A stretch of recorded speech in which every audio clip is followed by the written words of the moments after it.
آپ ہادیہ ای میگزین مضمون کی آڈیو ریڈ آؤٹ سماعت کر رہے ہیں۔ سامعین السلام علیکم ورحمۃ اللہ وبرکاتہ۔ میں نازیہ عمر ہادیہ کے شمارہ ستمبر 2023 کے مضمون کی آڈیو پروگرام میں آپ کا استقبال کرتی ہوں۔ آئیے ہم اس کا آغاز ہادیہ کے زمرہ اکادمیہ سے کرتے ہیں، جس کا عنوان ہے ملت کا تعلیمی ایجنڈا چند تجاویز قسط 2، اور اس کے رائٹر سید تدبیر احمد ہیں۔ اس میں کوئی شبہ نہیں کہ ہندوستان کی مسلم ملت اپنے مقام و مرتبے کو اسی وقت حاصل کر سکتی ہے اور اس ملک میں اپنا مطلوبہ کردار تبھی ادا کر سکتی ہے جب وہ علم کے اصل مقصد سے آشنا ہو جائے اور علم کی دوری کو ختم کر دے۔ اس مقصد کے حصول کے لیے مندرجہ ذیل پروگرام وضع کیا جا سکتا ہے۔ ملت میں علم و تعلیم کے صحیح شعور کو بیدار کرنے کے لیے مختلف نوع پروگرام کیے جائیں، مثلاً جمعہ و عیدین کے خطبات، سرپرستان طلباء کے پروگرام، تعلیمی اداروں کے ذمہ داروں کے پروگرام، مضامین کا اجرا، کتابوں کی اشاعت، مختصر و طویل ویڈیو، سوشل میڈیا کے ذریعے شعور کی بیداری وغیرہ، مدارس اسلامیہ کے ذمہ داران کے مسلسل پروگرام، تاکہ علم کی دوری کو مدارس اور معاشرے سے ختم کیا جائے۔ مسلم تعلیمی اداروں کے ذمہ داران پر دینی تعلیم و تربیت کو واضح کیا جائے تاکہ وہ اپنے تعلیمی اداروں میں دینی تعلیم و تربیت کا انتظام کر سکیں۔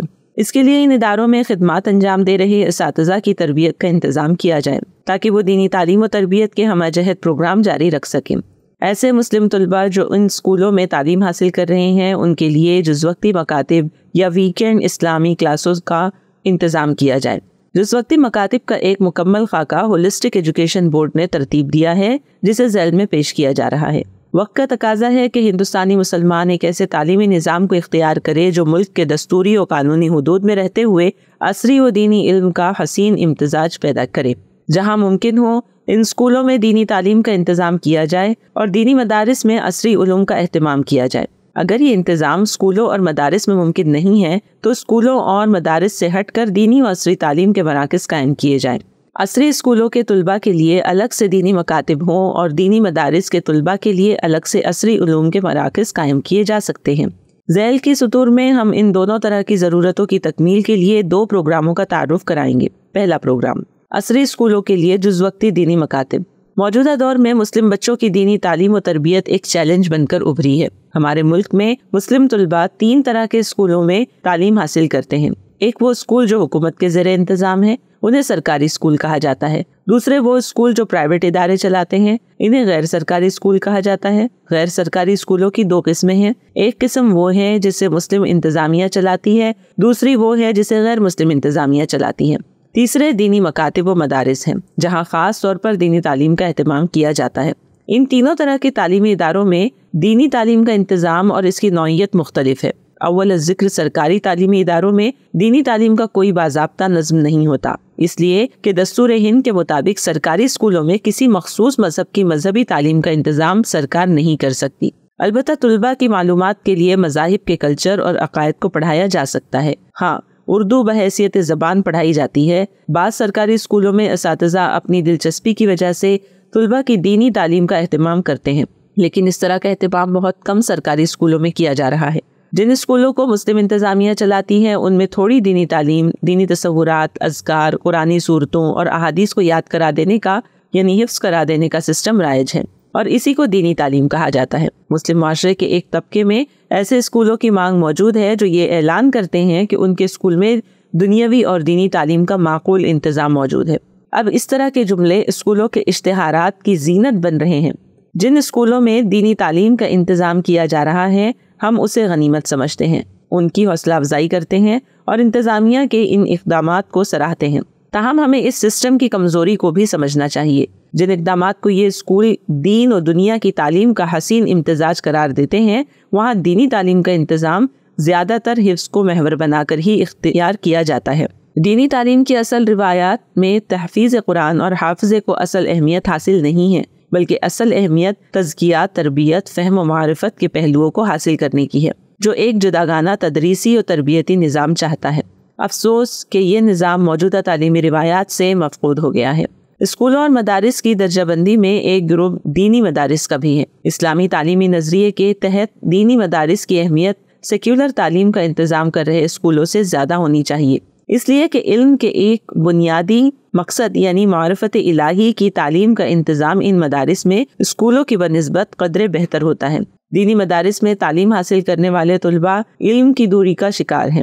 دینی مدارس نظریاتی طور پر نہ صحیح عملاً جس رویے کو اور تدریسی عمل کو اختیار کیے ہوئے ہیں اس میں آفاق و انفس کی تعلیم کا انتظام نہیں کے برابر ہے۔ یہ ایک الگ موضوع ہے، اس مضمون میں اس پر گفتگو کی گنجائش نہیں ہے۔ جس وقتی مکاتب کا ویژن، ہم نے اوپر ایک مختصر جائزہ اس بات کا پیش کیا کہ مسلم نوخیز نسل کی دینی تعلیم کا ہمارے ملک میں منظرنامہ کیا ہے۔ یہ جائزہ بتاتا ہے کہ اسکولوں میں دینی تعلیم کا معقول انتظام موجود نہیں ہے، جس کی وجہ سے مسلم بچوں کی کثیر تعداد اسلام کی بنیادی تعلیم سے محروم رہ جاتی ہے، اور جو زمانہ گزرتا جا رہا ہے دینی تعلیم سے محرومی میں اضافہ ہو رہا ہے۔ ایک جانب دینی تعلیم و تربیت کی کمی اور دوسری جانب ملت کی نوخیز نسل کو درپیش چیلنج بڑے شدید ہیں۔ یہاں ہم صرف 2 چیلنجوں کا ذکر کرتے ہیں۔ پہلا چیلنج انفرادیت پسندی کا ہے۔ مابعد جدیدیت کے دور میں انفرادیت پسندی یعنی انڈیویجولزم ایک بڑا فتنہ ہے۔ یہ اتنا شدید ہے کہ بعض اسلامی اسکالر اسے شرک بھی قرار دیتے ہیں۔ انفرادیت پسندی فرد کو اللہ کی بندگی سے بھی دور کر دیتی ہے۔ آج کے نوجوانوں نے اپنی سوچ کو اپنی ذات کی حد تک محدود کر لیا ہے۔ اس کی انفرادیت پسندی نے اسے خود شناسی سے بے نیاز کر دیا ہے، چنانچہ وہ مادی فوائد و وسائل، آسائش کے ذرائع اور اشیاء کے حصول میں اپنے آپ کو گنوا رہا ہے۔ نہ اسے صلہ رحمی سے کوئی واسطہ ہے، نہ رشتہ داروں سے، اور نہ ہی وہ اپنے آپ کو روحانی زندگی سے جوڑنے کی کوئی فکر کرتا ہے۔ اس پہلے چیلنج کی وجہ سے خاندانوں کے تانے بانے بکھر رہے ہیں، سماجی رابطے اور تعلقات کی معنویت معدوم ہو رہی ہے۔ اب تو بچے صبح اپنے والدین کو سلام فیس بک پر بھیجتے ہیں۔ ماں باپ کا احترام اور ان کی خدمات کا مفہوم مدرس ڈے اور فادرس ڈے کی حد تک سمٹ رہا ہے۔ بچے بھی اب اپنی پرائیویٹ لائف میں کسی کی بھی مداخلت کو پسند نہیں کرتے، بلکہ اس مداخلت کو اپنے اوپر ظلم سمجھنے لگے ہیں۔ دوسرا بڑا چیلنج یہ ہے کہ موجودہ مسلم نسل خود پسندی اور خود پرستی میں ملوث ہو کر نظریے توحید سے دور ہوتی ہوئی نظر آ رہی ہے۔ یہ رویہ انسان کو الحاد کی طرف بھی لے جا سکتا ہے۔ آج پوری دنیا میں الحاد فرد اور سوسائٹی کو اپنے شکنجے میں جکڑتا جا رہا ہے۔ نوجوان نسل غیر محسوس طور پر الحاد کی جانب راغب ہوتی جا رہی ہے۔ ادھر چند برسوں سے کچھ مسلم نوجوان انٹرنیٹ پر ایکس مسلم کے گروپ کے تحت اپنے آپ کو جوڑ رہے ہیں۔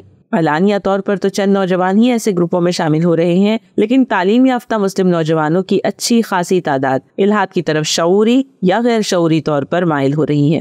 دراصل نظریہ الحاد مابعد جدیدیت کا ایک اہم نظریاتی ہتھ کنڈا ہے۔ اس کے ذریعے وہ نئی نسل کو روحانی دنیا سے پوری طرح منقطع کر دینا چاہتا ہے، اور جب فرد روحانی دنیا سے اپنا ناتا توڑ لیتا ہے اور روحانی دنیا کو دیومالائی داستان سمجھنے لگتا ہے تو پھر اس کی اخلاقی نظام کا محور تبدیل ہو جاتا ہے۔ اب صورتحال یہ ہے کہ موجودہ سماج میں اخلاقیات مادیت سے جڑ گئی ہے۔ فرد انہی اخلاق کو اپنانا چاہتا ہے جن سے اسے مادی فائدے اور دنیاوی سرور حاصل ہوتا ہے۔ اس کے برعکس اسلام کا اخلاقی نظام روحانی دنیا کے محور پر گھومتا ہے۔ اسلام جس روحانی زندگی کا تصور پیش کرتا ہے وہ نظریہ توحید پر قائم ہے۔ یہ تو حال ہے موجودہ عالمی اخلاقی بحران کا۔ تیسرا بڑا چیلنج ہمارے ملک کے حالات کا ہے۔ ہمارے ملکی حالات نے جو چیلنج کھڑے کیے ہیں وہ بظاہر سیاسی محسوس ہوتے ہیں، لیکن ان کی بنیاد اخلاقی بگاڑ پر ہی قائم ہے۔ اس بگاڑ کا اظہار سیاسی میدان میں ہو رہا ہے۔ موجودہ سیاسی چیلنجز مسلم نوجوانوں کو بے چین کر رہے ہیں۔ مسلم نوجوان اسے ہندو مذہب سے جوڑ کر بھی دیکھتا ہے، حالانکہ اس بگاڑ کا جائزہ لیا جائے تو پتہ چلتا ہے کہ اس سے ہندو مذہب کی تعلیمات، شخصیات اور مذہبی تحریکات کا بہت کم واسطہ ہے، بلکہ اس کا جنم ہندو نیشنلزم کے وطن سے ہوا ہے۔ لیکن عام طور پر مسلم نوجوانوں کو اس کا شعور بہت کم ہے۔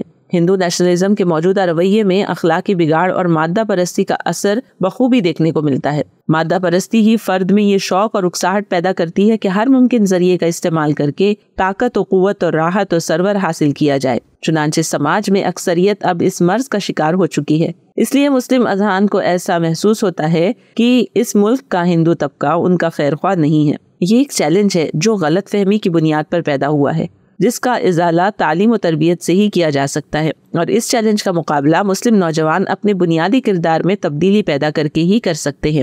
اس تعلیم و تربیت کا آغاز بچپن ہی سے ہونا چاہیے۔ اگر پرائمری اسکول کی سطح پر ہی حالات کے تجزیے کے بعد بچوں کی صحیح تعلیم و تربیت اور ان کی کردار سازی نہ ہو تو پھر مستقبل میں مسلم ملت کو شدید مسائل کا سامنا کرنا پڑے گا۔ مسئلے کا حل ری ایکشن، غصہ، گروہ بندی، وہ اور ہم کی سیاست سے ممکن نہیں ہے، بلکہ اعلیٰ اخلاق کے اظہار اور سماج میں اسلام کے سفیر بننے سے ممکن ہے۔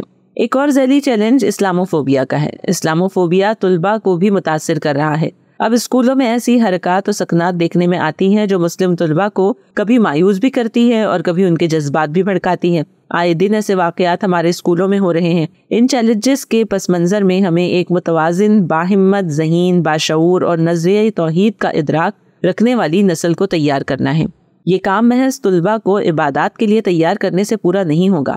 اس کے لیے بچوں کی ایسی تربیت ہو کہ دین ان کی فکر اور شعور میں داخل ہو جائے اور دین ان کی خودی کا حصہ بن جائے۔ اس کے بعد طلباء اس فکر و شعور کی روشنی میں اپنی عملی زندگی گزارے، اپنی ثقافت کو تربیت دیں، اپنی جمالیاتی حس کی تکمیل کریں اور سماج میں رابطوں کو استوار کریں۔ اس کے لیے ملک بھر میں جز وقتی مکاتب کی ضرورت ہے۔ جز وقتی مکاتب کا ایک بڑا جالا کیرلا میں پھیلا ہوا ہے، لیکن ملک کے دیگر ریاستوں میں جز وقتی مکاتب کی تعداد بہت کم ہے۔ ہولسٹک ایجوکیشن بورڈ یہ چاہتا ہے کہ ملک بھر میں باشعور نسل کی تیاری کے لیے جز وقتی مکاتب کا ایک جالا پھیلا دیا جائے، اس لیے کہ جن چیلنجز کا اوپر ذکر کیا گیا ہے ان کا مقابلہ موجودہ دینی تعلیم کے نظام سے پورا ہوتا ہوا نظر نہیں آ رہا ہے۔ لیکن ہاں، اس طرح کے ادارے جہاں بھی قائم ہیں وہ ہمارے تعاون اور تائید کے مستحق ہیں۔ مکاتب کہاں قائم کیے جائیں؟ جن مکاتب کا ہم نے اوپر ذکر کیا ہے، ایسے جز وقتی مکاتب مسجدوں میں قائم کیے جا سکتے ہیں، کسی ہال میں، اسکولی اوقات کے بعد اسکولوں میں، اسلامی سینٹرز میں یا پھر گھروں میں بھی قائم کیے جا سکتے ہیں۔ اگر گھروں میں گنجائش ہو تو زیادہ طلباء کو اس میں داخلہ دیا جا سکتا ہے یا پھر ایک خاندان کے بچے ہی اس میں شریک ہو سکتے ہیں، بلکہ اگر ایک چھوٹا خاندان ہے اور ان کے ایک یا دو ہی بچے ہیں تو ان کے لیے بھی ایک گھر میں اس نظام کو قائم کیا جا سکتا ہے۔ لہذا چھوٹی دستیاب جگہ سے لے کر بڑے ہال تک کہیں بھی ایسے مکاتب کا آغاز کیا جا سکتا ہے۔ چونکہ یہ جز وقتی مکاتب ہے، صبح یا شام ان کا انعقاد ہوگا، اس لیے جہاں مسجد کی سہولت دستیاب نہیں ہے وہاں ایسی جگہوں کو تلاش کیا جا سکتا ہے جہاں سہولت کے ساتھ مکاتب کی کلاسوں کا اہتمام کیا جا سکے۔ اسی طرح اس کی کوئی قید نہیں ہے کہ یہ صرف شہروں میں قائم کیا جائے۔ اس نظام کو شہروں، قصبوں اور دیہاتوں میں بھی چلایا جا سکتا ہے، چاہے مالدار طبقات کے محلے ہوں یا پھر غریب بستیاں، ہر جگہ اس کے قیام کی گنجائش موجود ہے۔ کس عمر کے بچوں کے لیے نظام ہوگا؟ اس نظام کا تعلق عمر سے کم اور بچوں کی تعلیم سے زیادہ ہے۔ ویسے اس کی جو کتابیں ترتیب دی گئی ہیں انہیں 4 یا 5 سال کی عمر سے پڑھایا جا سکتا ہے۔ اگر طلباء 8 یا 10 سال کی عمر کو پہنچ چکے ہیں لیکن انہیں اب تک دینی تعلیم حاصل کرنے کا موقع نہیں مل سکا تو ایسے طلباء کے لیے بھی اس کورس کا آغاز کیا جا سکتا ہے۔ یہاں تک کہ تعلیم بالغان کے سینٹرز میں بھی بالغوں کو یہ کورس پڑھایا جا سکتا ہے۔ اس کورس کا تعلق عمر سے نہیں بلکہ طلباء کے سیکھنے اور اس میں اپنے آپ کو پوری طرح لگا دینے سے ہے۔ کورس کی میعاد، کورس کی کوئی متعین میعاد نہیں ہے۔ طلباء کے سیکھنے کی صلاحیت پر یہ کورس محمول ہے۔ اگر طلباء کورس کو تیزی سے مکمل کر لیتے ہیں تو وہ پورے کورس کو 1 سال میں بھی مکمل کر سکتے ہیں۔ فی الوقت اس کی 4 کتابیں ہیں جنہیں ترتیب کے ساتھ پڑھایا جانا چاہیے۔ بعض اسکولوں کی انتظامیہ یہ چاہتی ہے کہ ان کتابوں کو کورس میں شامل کیا جائے۔ ان کے لیے یہ مشورہ ہے کہ یہ کتابیں UKG سے پڑھائی جا سکتی ہے۔ پہلی کتاب UKG کے لیے، دوسری کتاب گریڈ 1 کے لیے، تیسری کتاب گریڈ 2 کے لیے اور چوتھی کتاب گریڈ 3 کے لیے۔ ابھی ہولسٹک ایجوکیشن بورڈ نے 4 کتابیں ترتیب دی ہیں۔ ممکن ہے کہ اس کورس کو مزید بڑھایا جائے۔ کتابوں کا تعارف، اسلامی درسی کتابوں کو علماء کرام اور ماہرین نے ترتیب دیا ہے۔ کتابوں کی تیاری میں طلباء کی نفسیات، دینی ضرورتوں، موجودہ دور کے تقاضوں اور تربیتی پہلوؤں کا خاص خیال رکھا گیا ہے۔ ان کتابوں میں مندرجہ ذیل مضامین شامل ہیں: ناظر قرآن، عقائد، اخلاقیات، عبادات، فقہ، سیرت، اسلامی تاریخ اور موجودہ سماجی زندگی۔ ان کتابوں میں نظریاتی باتوں کے علاوہ عملی کام بھی طلباء کے لیے دیے گئے ہیں۔ ان عملی کاموں کے ذریعے یہ مقصود ہے کہ طلباء میں اخلاقیات کو عملی طور پر پیدا کیا جائے۔ تدریسی عمل، ان کتابوں کو کیسے پڑھایا جائے؟ اس کی ویڈیوز YouTube پر دستیاب ہیں۔ کتابوں میں دیے گئے QR کوڈ کو اسکین کرنے سے آپ ان ویڈیوز کو YouTube پر دیکھ سکتے ہیں۔ معلمین و معلمات سے گزارش ہے کہ وہ اس خاص تدریسی عمل کو اختیار کریں جو YouTube پر دکھایا گیا ہے۔ ویسے ہولسٹک ایجوکیشن بورڈ کی جانب سے اسلامیات جز وقتی مکاتب کا اہتمام کر رہے معلمین و معلمات کے لیے ہر سال ٹریننگ پروگرام کا اہتمام کیا جائے گا تاکہ انہیں تدریسی عمل کی جدید ٹیکنیکس سکھائی جائیں۔ مکاتب کے اخراجات، یہ سوال فطری ہے کہ جہاں یہ مکاتب قائم کیے جائیں گے ان کے اخراجات کون برداشت کرے گا؟ اس کا جواب یہ ہے کہ مکاتب کے قیام کے لیے جو بنیادی ضرورتیں ہیں انہیں کوئی ادارہ، مسجد کمیٹی یا اہل خیر حضرات اپنے ذمے لیں، یا پھر انفرادی طور پر کوئی اسے قائم کرنا چاہتا ہے تو وہ ان اخراجات کی ذمہ داری اٹھائیں۔ ویسے ابتدائی اخراجات بہت کم آتے ہیں، بنیادی اخراجات کے بعد مکاتب میں داخلے کے لیے اور کتابوں کے خریداری کے لیے مقام کے اعتبار سے فیس طے کی جائے۔ اس فیس سے جملہ اخراجات اور معلمین کی تنخواہ کا انتظام کیا جائے۔ امتحانات۔ ہر کتاب کی تکمیل کے بعد امتحانات کے لیے اس کا نظم ہولسٹک ایجوکیشن بورڈ کی جانب سے کیا جائے گا۔ کامیاب طلباء کے لیے سرٹیفکیٹس جاری کیے جائیں گے۔ بعض مقامات پر اور حسب ضرورت و موقع آن لائن ٹیسٹ کا بھی انتظام کیا جا سکتا ہے۔ اسلامیات کے جز وقتی مکاتب کے قیام میں دلچسپی رکھنے والے حضرات مندرجہ ذیل ٹیلی فون نمبر پر رابطہ کر سکتے ہیں۔ نیچے دیے گئے ای میل کے ذریعے بھی مراسلت کی جا سکتی ہے۔ فون نمبر 9818409191، ای میل centralholisticboard@gmail.com۔ ہادیہ مضمون کی آڈیو سماعت کرنے کے لیے شکریہ۔